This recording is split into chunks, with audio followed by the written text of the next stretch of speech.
За залуучлага бичлэг 56 хүрч байна. Одоо энийг 5 минутанд тогтчихъя. Яагаад тэгэхээр өнөөдөр бичлэгийн хугацааг богиносгохоор шийдсэн. За одоо болохоор юуны тухай ярих юм бэ гэхээр тууштай байдал гэдэг зүйл хэр гэдэгтэй заримдаа үр дүнтэй хэр үр дүнгүй байд юм бэ гэдэг тухай ярих гэдэг байхгүй. Тэгэхээр зарим хүн ингээд тууштай байвал болчихно гэж яриад байдаг. Олон жил хийвэл заримдаа тийм заримдаа үгүй. Яагаад заримдаа үгүй юм бэ гэхээр зарим хүн ингээд насаараа уншаач ойлгодгүй 50 настай байсан зүйлийг 5 настай буцаанууд хүртэл ингээд нураах үе байдаг.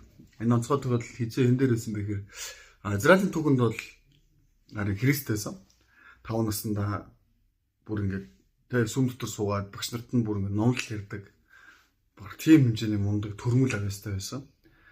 Монголын түүхэнд ч гэсэн одоо долдуулын данзаар авчаагээд хотогтой энэ 5 наснда маш их тийм шийдвэрлээд ингэ явж байгаа. Тэгэхээр тэр хүмүүс 50 насаараас 50 настай мөртлөө ойлгоогүй зүйлсийн 5 настай хүүхд ойлгоцсон тэрийг зааж өгч болно гэсэн үг. Тэр хүн ер нь гацд болдог гэдгийг та нар дандаа бодож явах хэрэгтэй. Хүн олон жил нэг юм судалсан ч гэсэн бодлын орон зайд хэлхээ болчихвол юм бол тэгээд тэндээ ингэ гаццдаг. Тэгээд тэр хэсгээс цаашаа хөгжихөө болчдөг. Хөгжихөө болохоос эхлээд хүнд үхэл ирдэг байхгүй. Тэгэхээр хүн насан туршдаа тасралтгүй хөгжиж явах хэрэгтэй, суралцж явах хэрэгтэй. Энэ бол муухай хөл биш. Энэ хоёрын зөрөө байгаа. Энэ дээр яг юуг ойлгох хэрэгтэй юм бэ гэхээр хүн насан туршдаа л ингээс дуусаа сургаад дуустдаг юм уу гэвэл заримдаа тийм биш. Жишээлбэл гэгэрэл гэдэг зүйлийг олчих юм бол за эсвэл энэ номон дээр ирж байгаа тэр дахин суралт гэдэг зүйлийг олчих юм бол дахиж сурах шаардлагагүй байхгүй. Нэг удаа олчих юм бол тэрийг алддаггүй. Бид нар хүнтэй ингээ холбоос тогтоовол тэрийг алдаж магадгүй. Гэтэ бурхантай ингээ холбоос үнэнхүү тогтоож чадвал шүү дээ. Тэгээ бүр цөөхөн дотроо цөөхөн хүн түүнийг олдог байхгүй барыг олдгоо. Авир үнэхээр олох юм бол тэр зүйлийг хизэж алддаггүй гэх боломжтой байхгүй. Тэгэхээр одоо ингээд телевизээр зөндөө олон мундаг хүн байна, зөндөө олон подкастууд байна, зөндөө олон мундаг ухаантай хүн байна, түүх ярьдаг те ингээд монголчуудын байсан бохгүй да гэх төв төсөг судлаад ингээд явж байгаа хэрэг байна. Тэгэхээр та нар нэг л юмнаас айгаарай. Та нар нэг газар битгий гацаарай.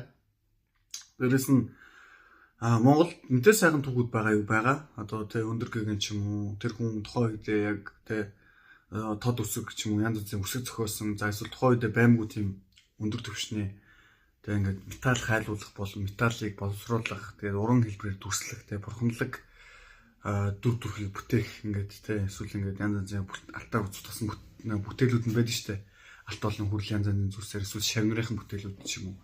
Тухайн үеийн тэр одоо тухайн үеийн техник технологийн хөгжил гэдэг зүйлийг сайн мэдэхгүй ч гэсэн тухайн үеийн тэр арга барил ингээд тэр зүйлсийн судлаа зарим нь ойлгохгүй байгаа шүү дээ. Яаж ингэж хийж чадсан бол гэх.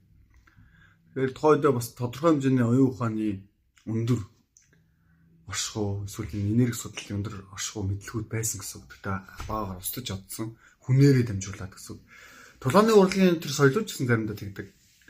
Тулааны урлагийн том мастерууд байлаа гэхэд тэгээ үнэхээр ялагдчихгүй тийм том мастерууд байлаа гэхэд тэр хүн нас ороход шавнар нь тэр тухайн хүний мэдлэгийг чадварыг тэр хэмжээнд сурч чадаагүй болохоор тэр болон устдаг гэж яддаг.